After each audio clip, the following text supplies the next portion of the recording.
Айдарбек үшін мен осы кім едім? Оның өмір бойы сүйгеніші, серігі болған, ол өз қолынан ешқашан тастамаған музыкалық аспабымын. Атым гармонь.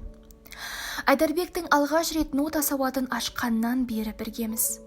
Айдарбек бұны білмейді, бірақ мен оның музыкалық аспабы болғаныма қуанамын. Рас айтам, ол нағыз шебер. Бүгінгі таңда оқу бітірген музыканттар аз емес, бірақ Айдарбек секілді виртуоздар тапшылық. Менің басқа гармондар мен музыкалық аспаптармен әрекеттескенім бар. Олардың айтуларына қарасақ, иелері музыкалық теорияны тамаша біледі екен.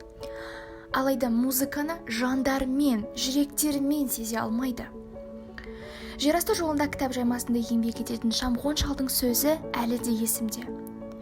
Өнер сүйекке бітпесе, құр оқығаннан ештеңе шықпайды. Бүгінгі таңда менің де қадірім кете бастады. Қазіргі жастар гармонь және басқа да музыкалық аспаптардан гөрі таспаға жазылған музыкаға селкілдеп билегенді ұнатады. Қазақ әншілерді тыңдаса бір бөлек, олар анау шетелдің әндерін де тыңдауды бастапты. Ал оның мағынасы қандай екен деп ойлады ма? Әрине, шетелдің музыкасы мен әндері толықтай нашар деп айтып тұрғаным жоқ. Бірақ осы менің қадірім кете бастағаны жаныма батады. Ал Айдарбек болса мені қадірлейді. Оны қойшы. Мен иемнің музыкалық талантын мәңгі мақтап, жастардың аспаптық музыканы бағаламайтыны жайлы мәңгілік ренжуге дайынмын. Одан да Айдарбектің қиын тағдыры жайлы ойлағаным жөн. Ғұмыры шынымен де күрделі. Бірнеше жыл бұрын ол қызы Айгүл, ұлы Айқын мен әйелі Қайша төртеуі Сеңгіртауда бақытты ғұмыр кешкен. Тағдырдың тауқыметін қараш. Семей полигоны жарының денсаулығына жағымсыз әсерін тигізді де, Қайша көз жұмды. Ол күн әлі де есімде. Тәп-тәуір болған әйел кешкі ас үстінде сөйлесіп отырды да, кенеттен құлап түсті.